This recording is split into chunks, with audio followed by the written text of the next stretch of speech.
Welcome to Make Change Fun and Easy with your happiness expert, Samia Bano.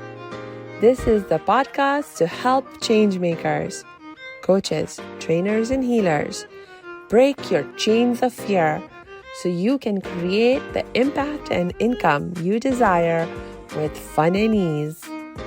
Please make sure you subscribe to enjoy every episode. This podcast is sponsored by the Happiness 101 program.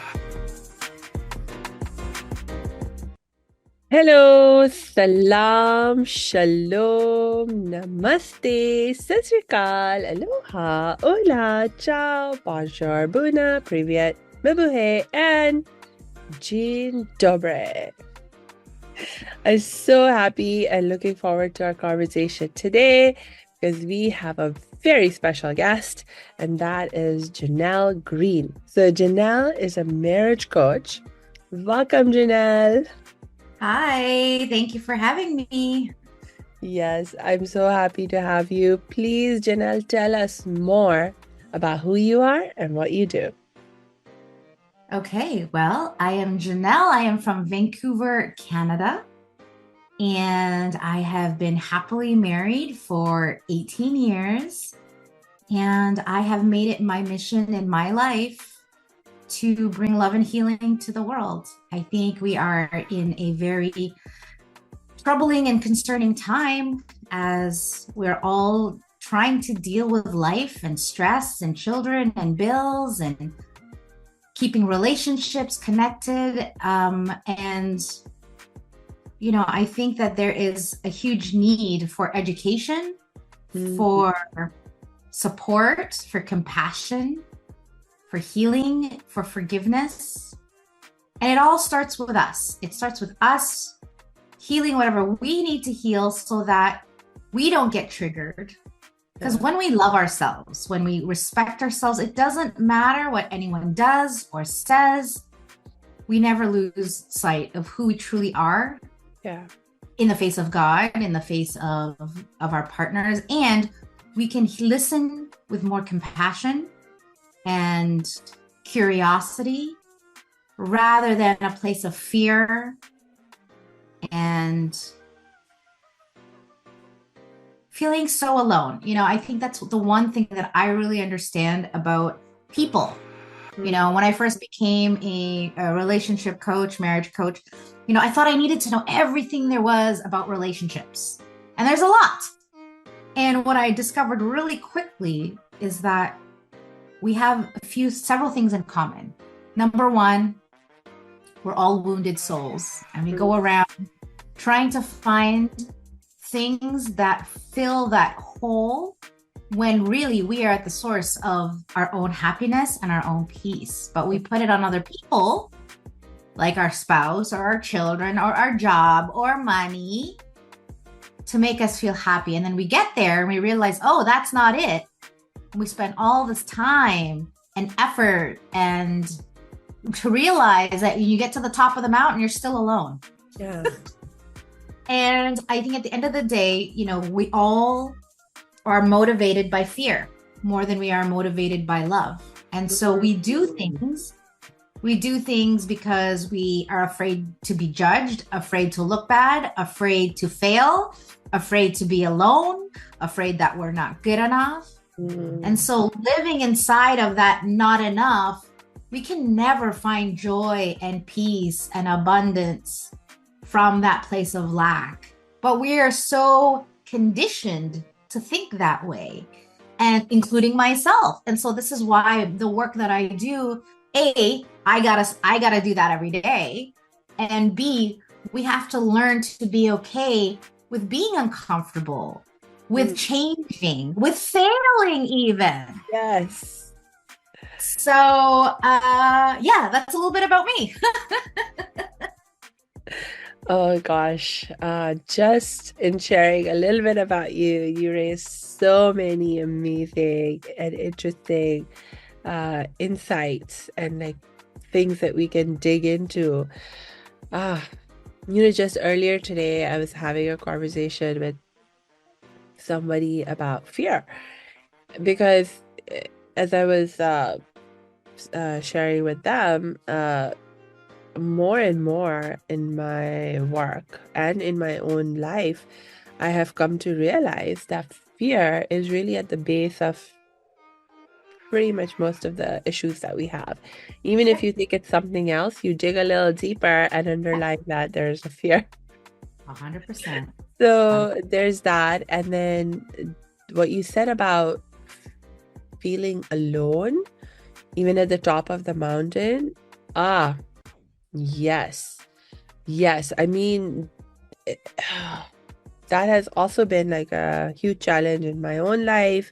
And I know that a lot of people in our community of change makers, that is our audience, they struggle with, because, change making can be a hard process, and it 100%. can feel very lonely also.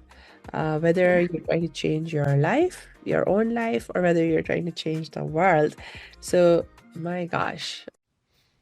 Hey, thanks for tuning into this episode. Hope you're getting value out of it. For your information, this episode has been sponsored by the Happiness 101 program. Are you a change maker, coach, trainer, or healer? Are chains of fear holding you back from making the impact and income you desire? Using a unique combination of positive psychology and the spiritual wisdom of our most effective change makers, the Happiness 101 program helps you break through your limiting beliefs and manifest the abundance and success you desire with fun and ease. Interested? Book a free Happiness 101 exploration call with me, your happiness expert, Samia Bano. Just use my online calendar link in the show notes. Now back to the show. We could talk about this, I'm sure, for days and days about change, because Yeah. I think that we all know that we need to change in order to have what we want in our life, but change is outside of our comfort zone. Yeah. Change requires us to go beyond what we think we know. Yeah. Change is putting ourselves at risk of failure. And for some reason, we have been taught at a very young age to avoid failure.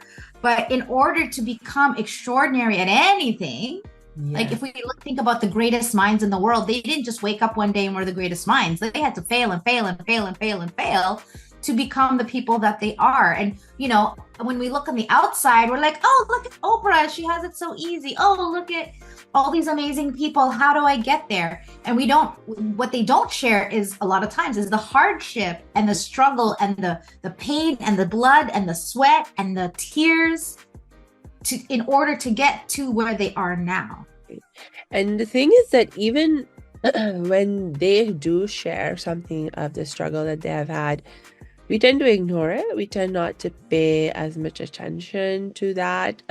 Because, like, for example, I know you mentioned Oprah, and I know I've heard Oprah talk about, she survived sexual assault.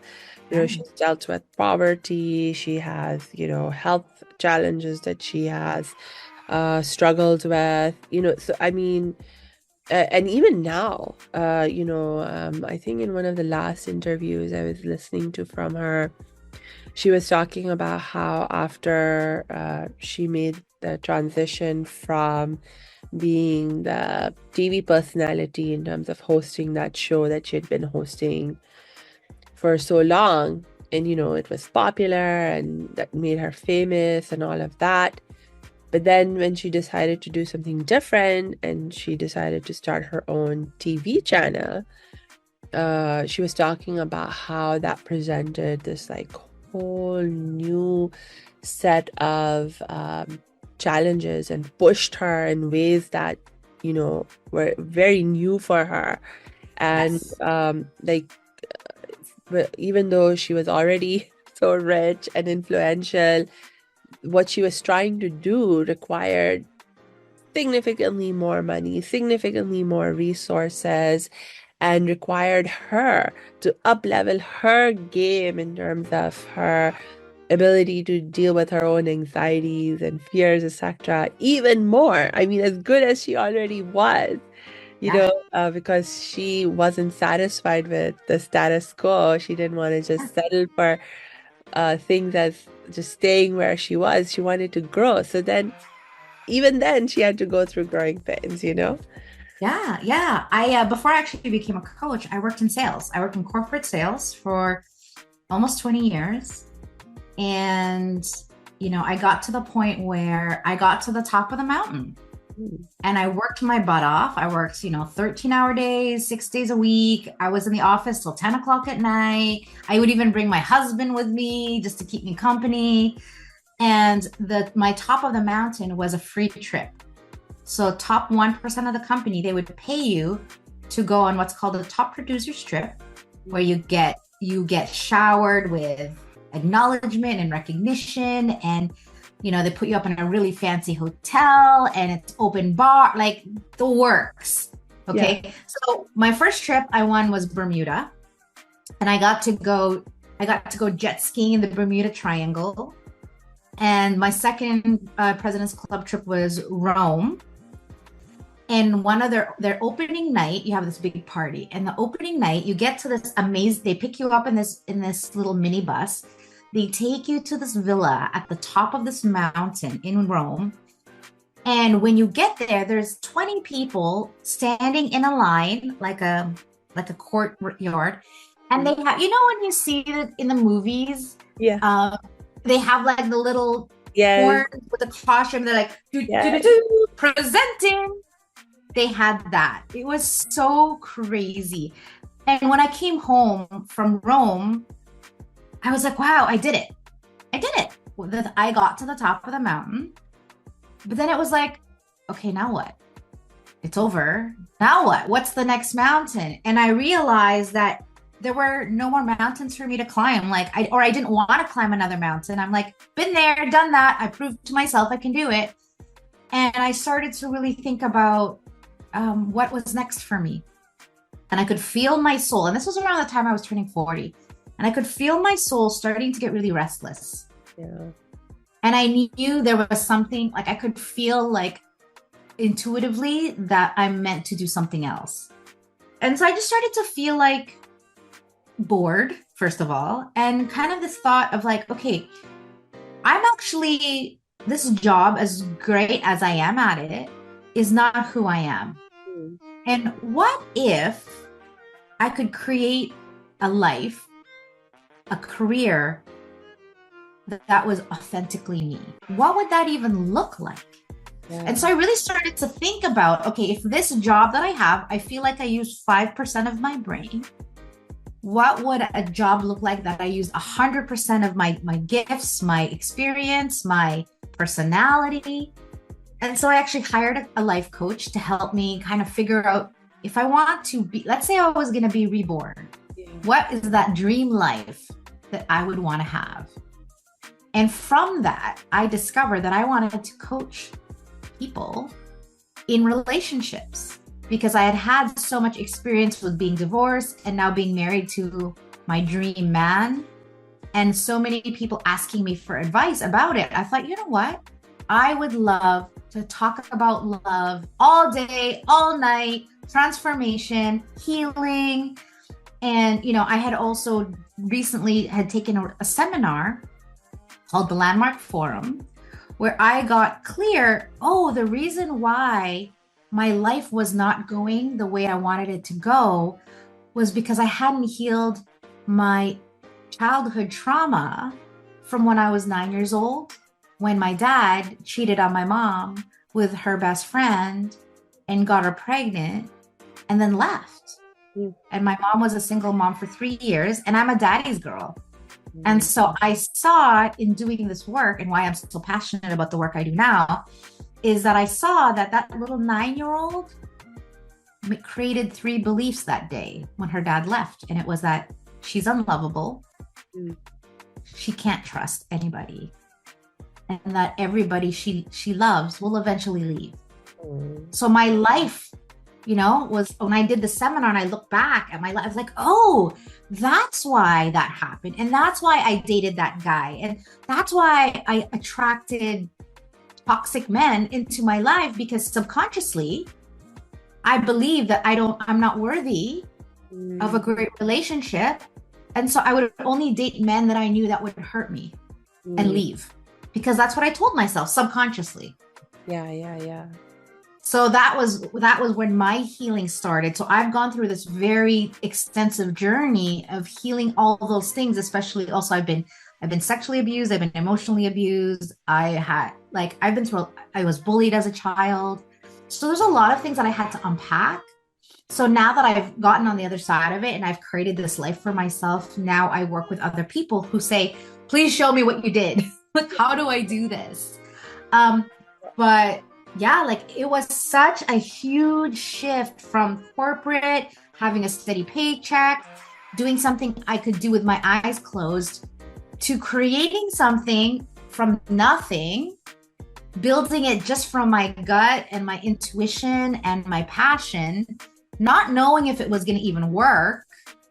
And then thinking, oh yeah, this can't be that hard. And realizing like, whoa, this is really hard. Even with all my skill set, it was still, I thought, oh, I'll just put up my website and then magically people will just call me. No, that's not how it works. And so I really, every day, I probably tried to quit like a million times in the last 5 years, but I was so clear about what God wants me to do with my life. And I am so clear about that even when my fear takes over and says, Jeanell, just go get a job. Just, who cares? Just it's too hard. Just do something easy where you don't have to think, you don't have to cry, you don't have to fail. But then the spirit comes back to me and says, no, Jeanell, like this is your job. And it's not going to be an easy job. But I just keep standing. And I have seen a lot of success, but it's not easy. And I had to really, I say that entrepreneurship is the greatest personal development course ever. I agree with you because there's so much, like for people like you and me for that matter, we didn't get any training for how to be entrepreneurs, how to run our own business, not when we were in school, not when we were in college, not when you were at your corporate job. Like they don't teach you how to do your own thing in terms of like running a business or whatever. There you just learn to be an employee, and that's a very, very different game to play, so it's a huge learning curve when you make the shift, and I'm so happy that you did make the shift, because it makes you more happy. Oh, I am so much happier because talking about software, I mean, I'm a very passionate person. And so I think I do well in sales no matter what it is I do, as long as I believe in it. But I just got to the point where I was just burning out. And for what? Yeah. Right? For what? And then, sure, my bank account was great and I could have nice things, but my soul was crying to do something that was so heart-centered and something that was me. And I felt like I had to put on a mask and a uniform and pretend to be somebody else I wasn't for the longest time, until I realized like, no, I want to take off the mask. I want to take off the uniform. But then there I was feeling so naked. Yeah. And feeling like, I felt like I was going through a bit of a midlife crisis, because I'm like, who am I? I don't even know who that is anymore, because I've been playing this role for so long. So now that I don't want to play the role, oh crap, like how do I reinvent myself? And that really was I had to reinvent myself. And luckily I have a husband who is just the most supportive, most loving. He is my cheerleader. And he always tells me, he goes, Jeanell, there's nothing you could do that would not make me proud of you. Aww. And he encourages me to take care of myself, to go and rest and self-care, and he has just been my greatest cheerleader. And so we have become a really strong team. That's amazing. That's amazing. And you know, when you were sharing about how you went through this challenging transition, I was actually, one of the questions that came to my mind was, well, what was going on in terms of your relationship? Because I know that oftentimes in relationships, when one partner is trying to create a change in their lives, the other partner, how they're there for you or not, makes a huge difference, not only in terms of if you are or are not able to achieve your goals to create the change that you want, but also how hard it is or how easy it is. And absolutely, it has a huge impact on the quality of the relationship. And I even know relationships that don't survive when, you know, the couple is not able to figure out how to come back on the same page sometimes, or, you know, because it's like if you've been together and, you know, you have built a life together and you are functioning in a certain way and you got used to things that way, and then suddenly your partner wants to create this big change in their life, you know, and then if you cannot get back on the same page with each other about how you're going to be together and support each other, I mean, it can literally break up the relationship. 100%. 100%. Or sabotage the business. Yes. And Yes. so I actually discovered something really recently. And what I saw, two things. I saw that I have a story. And it was because my dad, going back to my dad had 3 jobs, worked 6 days a week, 18 hours a day. Mm. And then he got sick. Mm. And then he died. Oh. And so I saw recently that my subconscious made it mean that working hard equals sick equals death. Mm. So there's this fear of my business taking off because it's like, well, what's going to happen to me? Am I going to get sick? And, you know, And then the other thing I saw was I have a story that if I'm too successful, it will have a negative impact on my marriage. Mm-hmm. Like as though the money or the recognition or the schedule, the busyness is going to get in the way of our marriage. And so I actually brought this up to my husband last week. And I told him, I said, this is what I saw. And he said to me, honey, he's like, I have been through so much with you. You worked more before when you were in corporate than you do now. And at least now you work from home. Before you were like gone all day long. And so he says, you know, and I know that you're doing this for us. So I want you to know that whatever it is that you're worried about, you don't have to worry about me. You know, and I knew that, but of course, there's again talking about fear, right? It's like, well, who am I going to become? And I think, you know, and this is an interesting comment that a lot of my clients make is they want to change, but they're almost scared of who they're going to become because they go, why if I don't like who I become? Even though we're at the control panel, like we're creating this, and yet we're afraid that it's going to turn us into something that we don't like or know.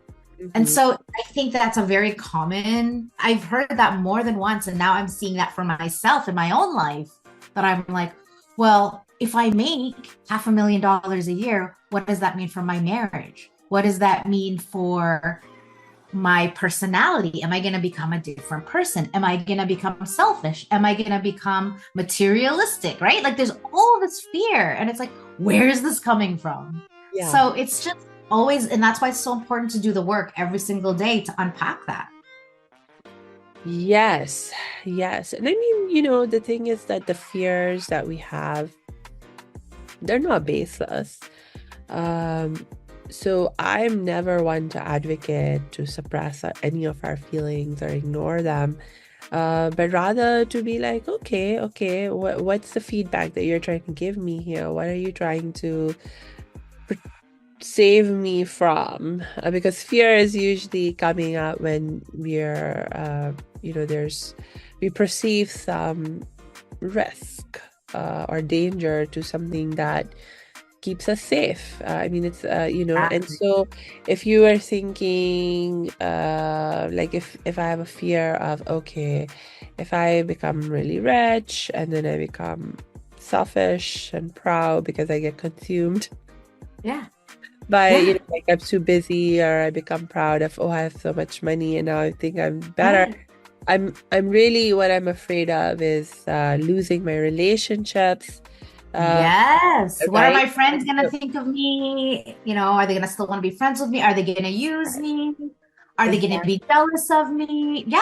Yes, right. And so, because our relationships are so important to us, it's a very, very valid fear. But the thing is that if I have an awareness of what the fear is, then Yeah. I can absolutely take action to make sure that those things don't happen. I don't have Yes. to become proud. I don't have to become distant or selfish or think I'm better than other people.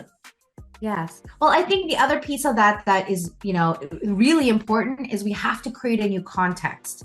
So, once, yeah, we see that, okay, this is not true, but then it's like, okay, so what can I tell myself that is the opposite of that? Because if we don't replace the thought with something else, that old thought is going to keep coming back. Yes.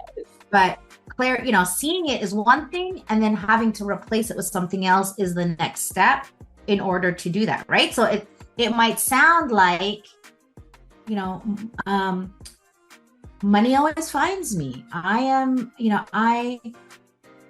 it's coming. Everything is gonna be okay. Rather than this like what if, worst case scenario, doom, doom, doom, fail, fail, fail. Like we have to really, because then it shifts our energy. And Mhm. once it shifts our energy, now we're gonna take different actions. Yes. Yes, that's very true. And just in the context of also having positive thoughts that support our vision and goal. I know, like for me, um, the fear of okay, if my business grows really big and I become really successful in the business, um, like for me, because I'm a caregiver also for my brother, for my mom, my dad, uh, and as my mom and dad have been aging, that's becoming more and more of a issue. Whereas even up to 10 years ago, it wasn't as much of an issue. But even then, I was caregiving for my brother who has a severe disability. And before that, I was helping take care of my grandmother and my other grandmother, so I've always been caregiving. And so it's always been really important for me to make sure I have enough time, whatever I'm doing, that I can continue to caregive for my family as well. And so, when the fear came up of, oh, what if I don't have time anymore? So then, you know, I was like, okay, no, you know what? I'm going to consciously design my business in a way that will not become an issue. And so I've had to actually make choices and design my business in a way where, so for example, I refuse to do a lot of traveling because that is a lot of time away that from my family, and Yeah. so I'm like, if I can connect virtually and do presentations, or attend a conference for myself, if it virtually or close by, I'm happy to do that. But if I have to travel, if I have to be away from home for several days, that's just not going to happen. And if that means that there are certain opportunities that I have to say no to, that's absolutely fine. I have an abundance mindset. I believe that there's lots of opportunities. Um, with whatever strategy I choose, um, there'll be lots of opportunities. There are lots of opportunities. And so to say no to an opportunity that requires me to do something that ultimately would conflict with my other values and other needs, it's okay. It's absolutely fine. And it does not cause me any anxiety anymore because, I'm recognizing why I'm making that choice and having an abundance mindset around it. Yeah. Cool. But back to you and your husband and relationships and creating change in the relationship, or one person in the relationship trying to create change. So tell me more about um, how your husband supported you, or if you're working with one of your clients, what you would share with them about how they can best support their partner. Yeah. They're making a big change in their life. Yeah. I think one of the biggest objections or complaints that I hear, especially from women, is that he said he's going to change. He said things are going to change and they haven't changed. So what's the point? And we become resigned and cynical. And we start to make up stories that they haven't changed because they don't care. Or that they lied that they want to change and they actually don't want to change. I want people to get that that's not true necessarily. And it's actually, in my opinion, it's not that we don't want to change. It's because we don't know how to change, because we only know what we know, right? If you said to me, okay, Jeanell, go and lose 40 pounds and go to the gym every day and develop your legs. I only know the workouts that I know, and I'm just going to keep doing what I'm doing. And I'm going to go, okay, how come I haven't gotten new results? It's because I'm not doing a different workout. Yeah. And so I think a lot of times, again, back to what we talked about in the first 5 minutes, change is outside of what we know, and change is uncomfortable. So that's why I think coaching is so valuable, because you have someone who is there who's going to say, go do this thing that you've never done before. Yeah. Right? Go, and like personal trainers, go do this workout that you've never tried before. And then you go, oh, I didn't even know about this workout. Now that I know it, I know now how to develop my legs. Right? And so I want people who are listening to this who feel frustrated, like, oh, people don't change. It's not necessarily they don't want to, they just don't know how, and they're afraid to change, just like what we were talking about earlier. So I think what we need to do, if we want a behavior to change, we actually have to reinforce it. Just like if you have children, right? If you want your children to clean their room, for example, and when they clean their room, you're like, what? And everybody makes such a big deal about it. Guess what? They're going to probably want to clean their room more often, right? And I think it's the same thing with partners. So my husband, when I first met him, my husband was overweight his entire life since he was like 5. And when we got married, he was close to 300 pounds. And he's like 6'1". So I wouldn't call him fat, but he was, a bigger boy. And I was going to the gym regularly, and I would try to encourage him, like, come with me. And he's like, oh, maybe someday, whatever. Anyway, he finally comes to the gym with me.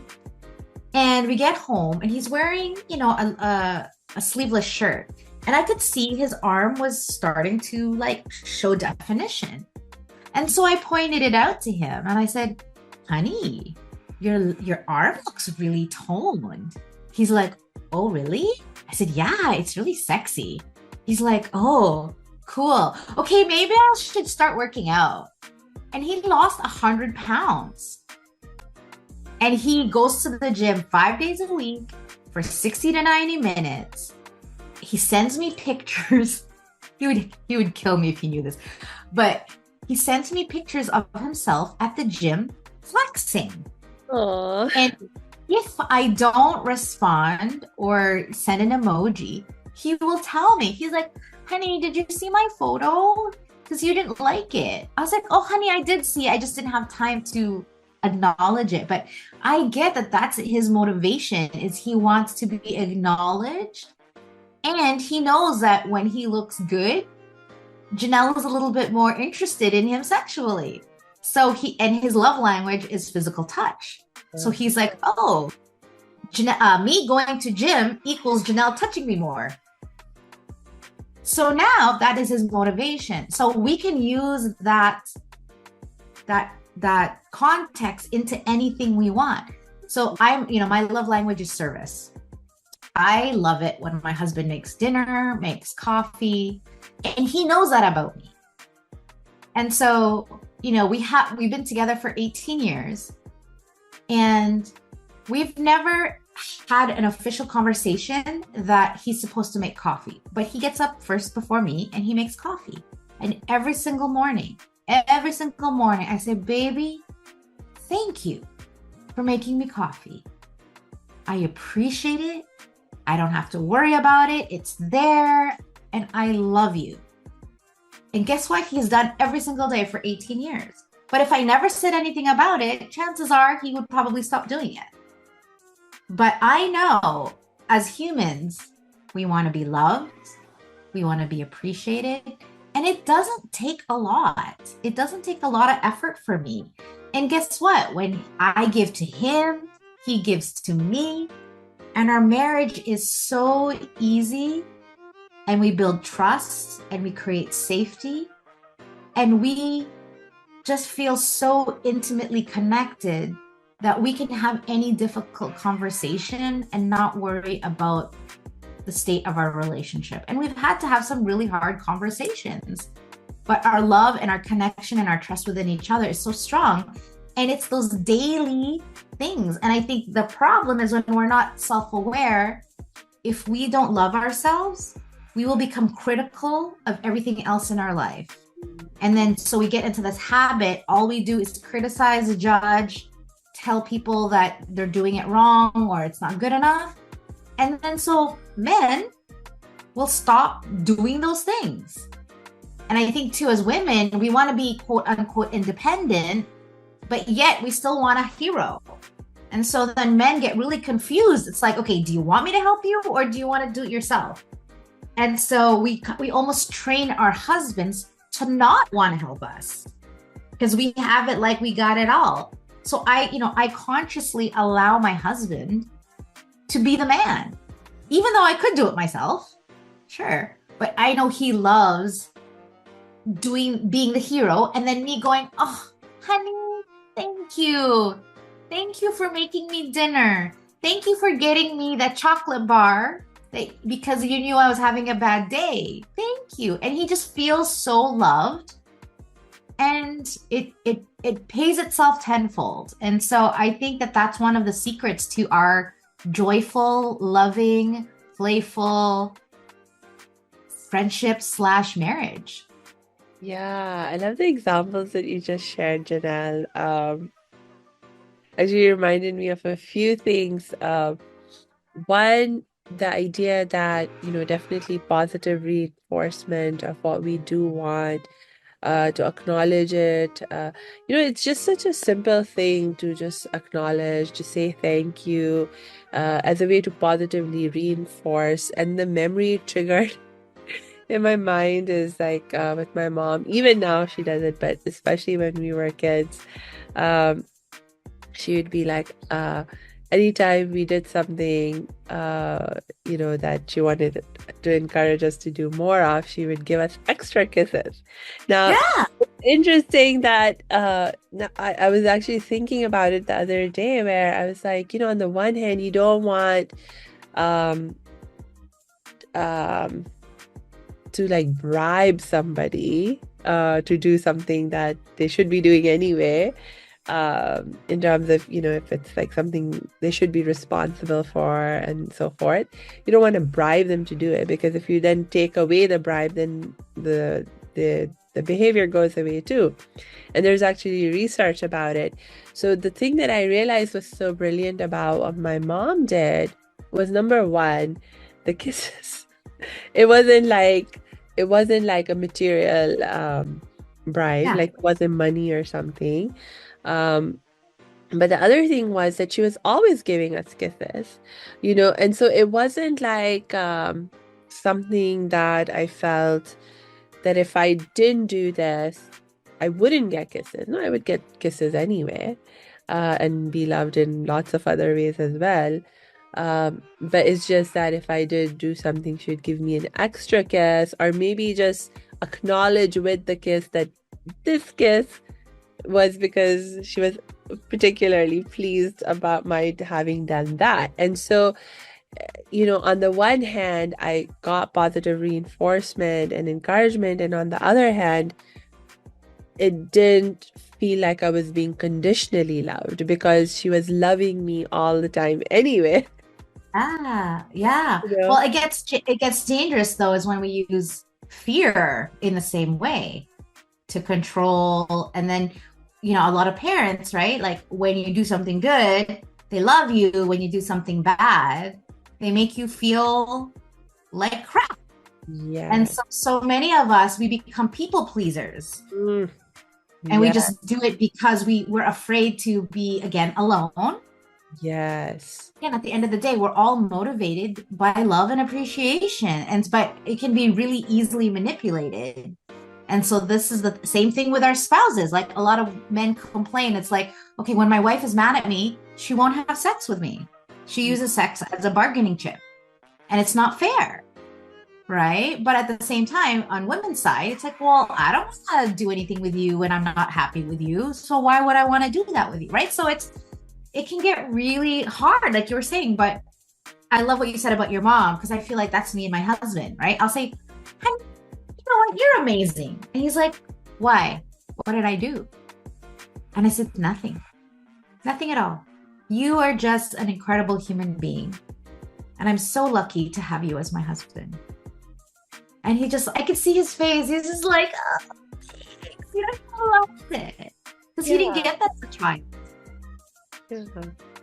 So it's just, yeah, it's so sweet and I love it. And it's easy. That's the thing. Marriage does not have to be hard, Yeah. but you have to have two people who are willing to take ownership for their own stuff, Mm, and also have enough respect for each other to know that, guess what? We're not perfect, and we need to have space for each other's humanity.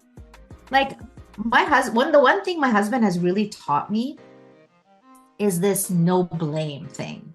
So there's been times when I've done really dumb things, like I've broken things, or he asked me to do something and I totally forgot, but he never gets upset with me.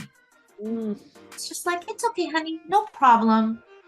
And same thing with him. He'll be like, "Oh my gosh, I totally forgot, honey. I'm so sorry." It's like, "Honey, it's okay. I got it. You forgot. You didn't mean anything by it." Right? But it's when we start to almost like see each other as almost like criminals, like we're intentionally doing that. That's when we start to pull away from love. right, right. No, this is such an important point that you're raising, to have a non-judgmental mindset, like a mindset where you're not blaming, shaming each other.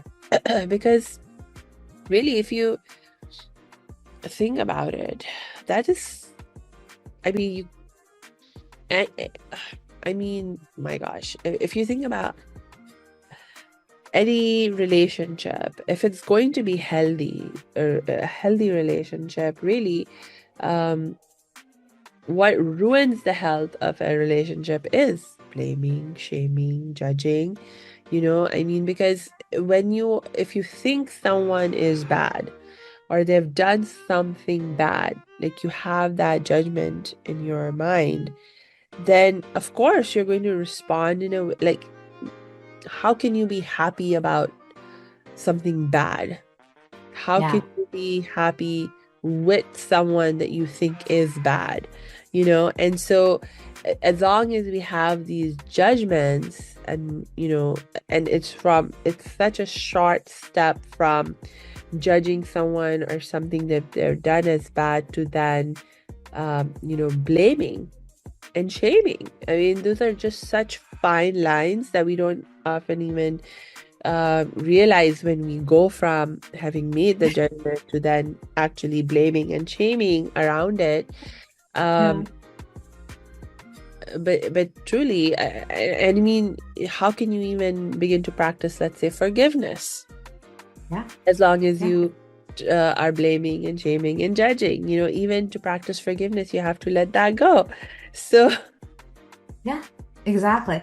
And then the other piece is if the person who's listening has self self-love issues, like they don't love themselves, they have this filter that they hear everything through called I'm not enough.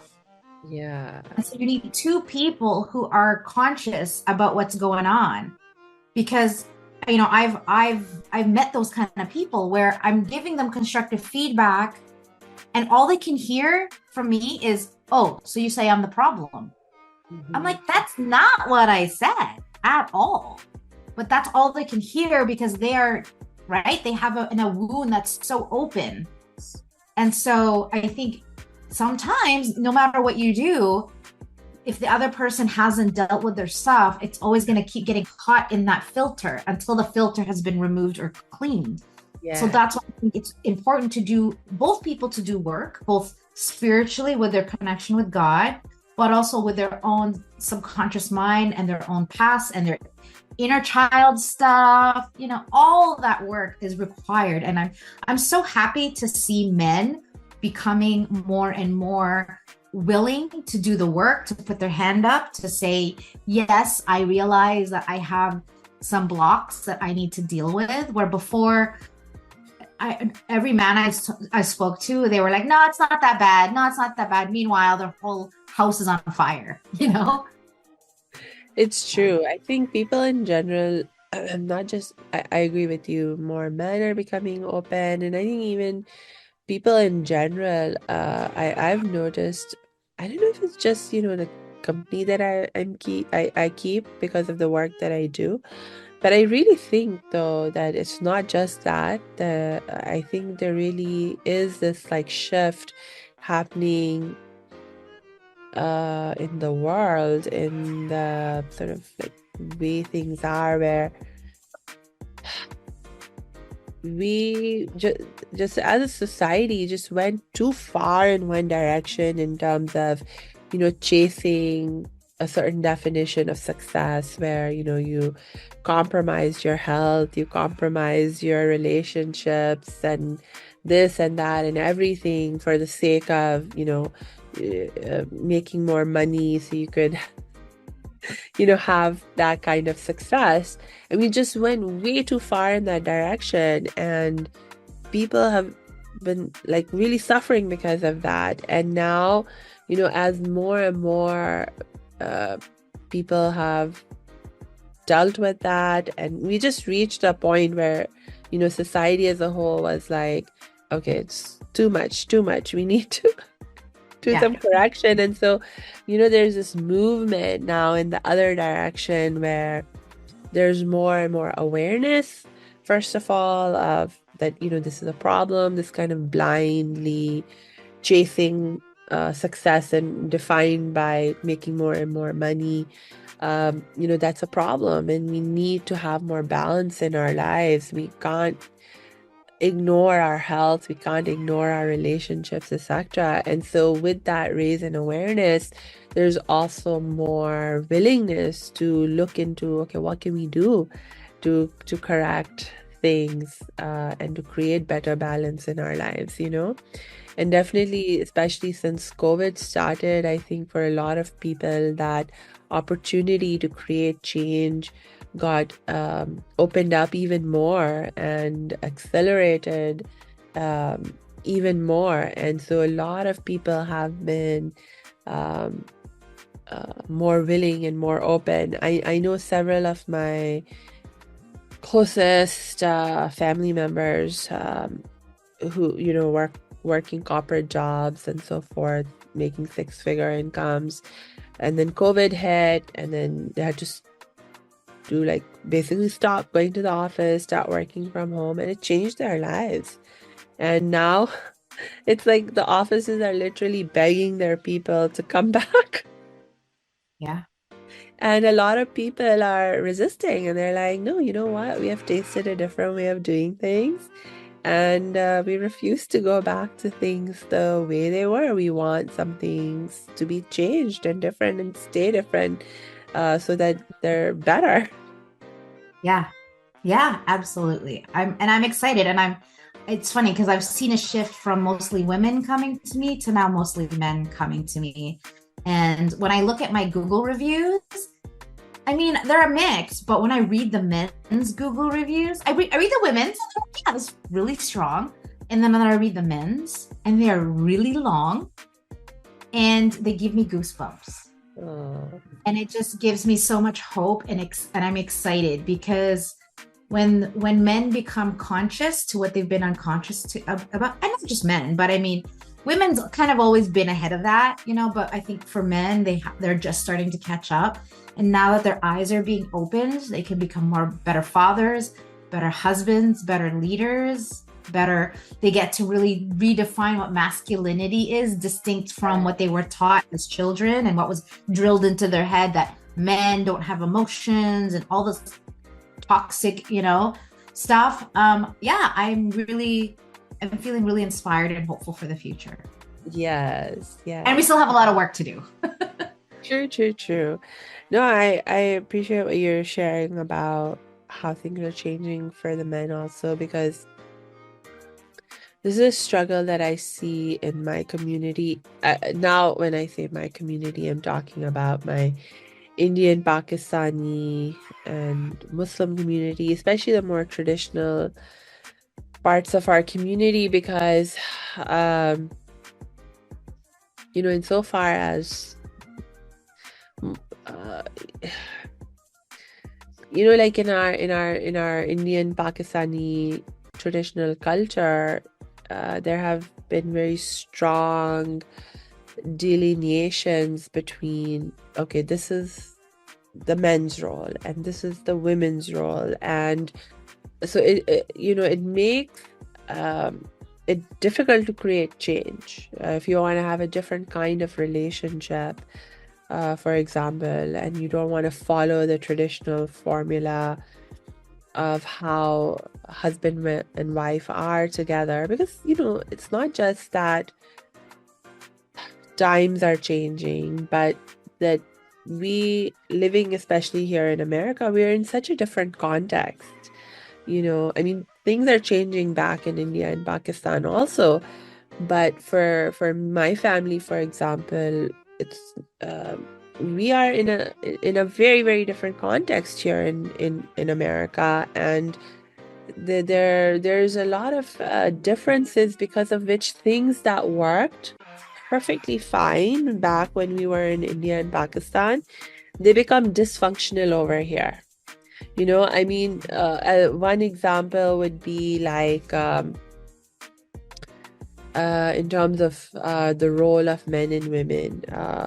Uh, like my mom, it was either like, okay, um, either you don't work, I mean, work for money, because that's the husband's job, and even if you do work, then you have there are certain acceptable things that you can do, that you can mostly, it's like, okay, what can you do from home, and maybe if some things you could do outside, but very restricted.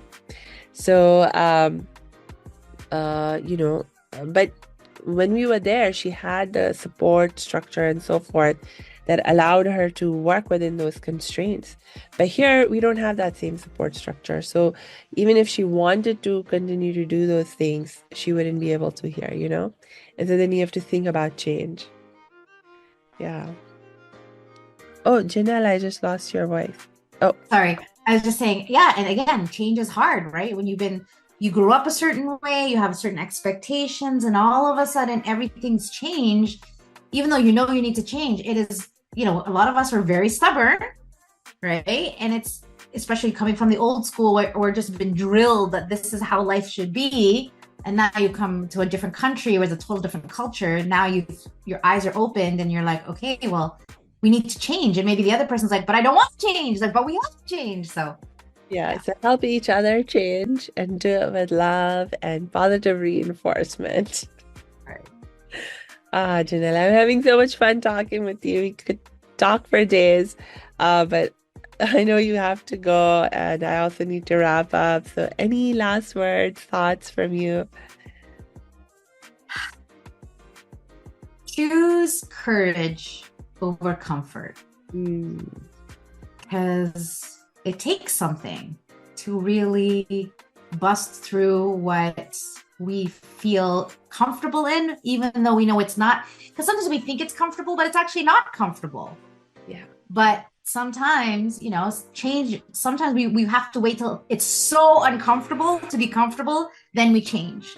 And I encourage people to really have the confidence and the courage to get uncomfortable so that you can grow and actually be happy. I love it. I love it. And for my last words, I will just remind our audience to please check the show notes, because we will drop Jeanell's links in there so you can connect with her and continue to learn with her and get more help and support whenever you feel ready for it. So until we connect next time, I wish you lots and lots of peace and joy.